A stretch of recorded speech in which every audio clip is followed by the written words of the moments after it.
మాజీ డీఎస్పీ నళినికి ప్రభుత్వం నుంచి రావాల్సిన బెనిఫిట్స్ వెంటనే విడుదల చేయాలి బీజేపీ రాష్ట్ర అధ్యక్షుడు రామచంద్రరావు ప్రభుత్వాన్ని డిమాండ్ చేశారు.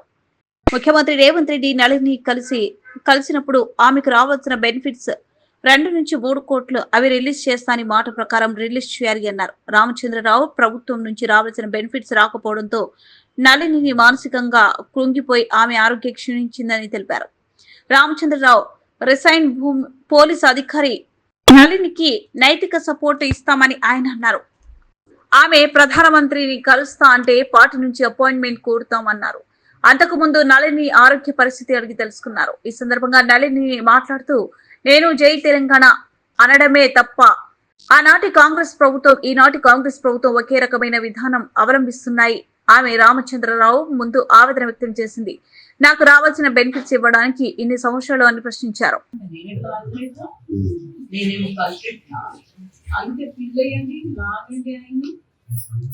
ఆనాటి కాంగ్రెస్ గవర్నమెంట్ మొత్తం ఏం చేసింది, ఇప్పుడు ఈ కాంగ్రెస్ గవర్నమెంట్ లాగుతూ వస్తుంది. ఎవరైనా కరెక్ట్ పర్సన్ దొరికారనుకోండి, దొరికితే బాగుంటుంది. రైట్ టు ఇన్ఫర్మేషన్ యాక్ట్ కింద కూడా అసలు ఎవరో ఒకరు వేసి తీయాల్సి ఉండేది, తీయలేదు. దానికి ఇప్పుడైతే వైరల్ యాక్షన్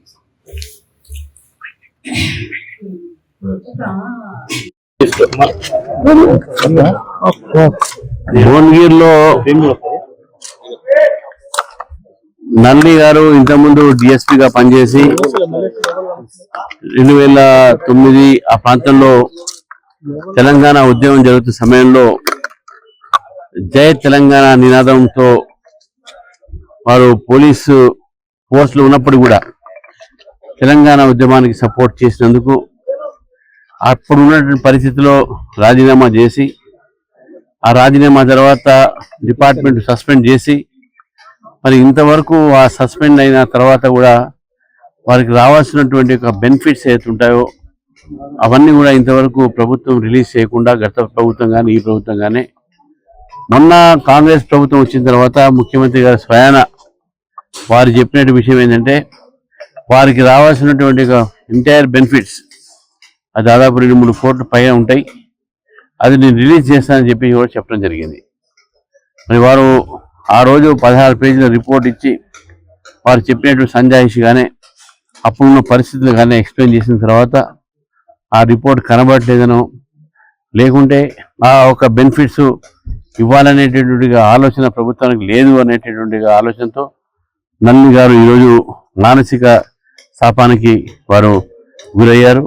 మరి వారి ఆరోగ్యం కూడా చాలా క్షీణించింది.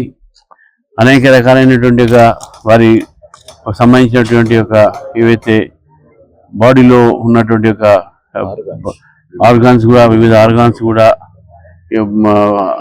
అయోగాలన్నీ కూడా ఫెయిల్ అవుతున్నాయని చెప్పేసి కూడా డాక్టర్ చెప్పడం జరిగింది. కాబట్టి ఈ పరిస్థితిలో ఒక మహిళా పోలీస్ ఆఫీసర్గా తెలంగాణ ఉద్యమంలో పూర్తిగా తెలంగాణ ఉద్యమకారులకు నైతిక ఒక సపోర్ట్ ఇచ్చినటువంటి ఒక రిజైన్డ్ పోలీస్ ఆఫీసర్కు మేము నైతిక సపోర్ట్ చేయడానికి రావడం జరిగింది. మరి నాతో పాటు మా ఎమ్మెల్సీ అంజిరెడ్డి గారు, మాజీ ఎంపీ మూలానరసింహగౌడ్ గారు, మరి గూడూరు నారాయణ రెడ్డి గారు, మా జిల్లా అధ్యక్షులు అశోక్ గౌడ్ గారు, మా రాష్ట్ర ప్రధాన కార్యదర్శి వేముల అశోక్ గారు, అదేవిధంగా సీనియర్ నాయకులందరూ కూడా వారిని కలవడం జరిగింది. వారు చెప్పినటువంటి బాధ నిజంగా మాకే చాలా బాధగా అనిపిస్తుంది. నేను ప్రభుత్వానికి కోరుతా ఉన్నాను, వారికి రావాల్సినటువంటి ఏవైతే రిటైర్మెంట్ బెనిఫిట్స్ కనీసం రిలీజ్ చేయండి.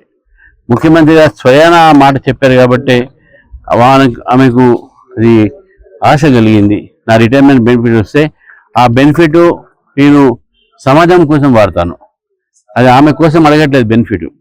ఆమె మధ్య యోగిని అయింది. ఆ యోగిని అయినటువంటి దీంట్లో ఆ వచ్చిన ఏదైతే బెనిఫిట్స్ అయితే ఉంటాయో దాని ద్వారా సమాజానికి ఒక సహాయం చేయాలని చెప్పి కోరిక ఉన్నది.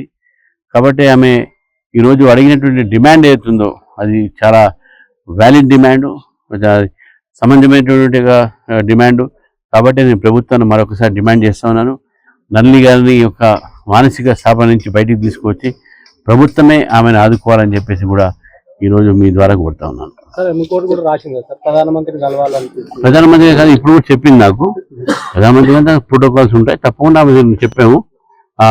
దానికి ఆమె అపాయింట్మెంట్ ముందు అడిగితే అపాయింట్మెంట్ దాని ద్వారా వాళ్ళకి, ఎందుకంటే ప్రధానమంత్రి గారి అపాయింట్మెంట్ తీసుకోవాలంటే దానికి కొన్ని ప్రోటోకాల్స్ ఉంటాయి. ముందుగా మనం పెట్టి వారు ఇక్కడ వచ్చినప్పుడు కానీ లేకపోతే వారు అక్కడ పోయినప్పుడు కానీ అప్పుడు వాళ్ళు ఇస్తారు అట్లా జనరల్గా. ఇప్పుడు ఢిల్లీ పోయి తప్పకుండా మాకు చెప్తే మేము తప్పకుండా పార్టీని ఫార్వర్డ్ చేస్తాం.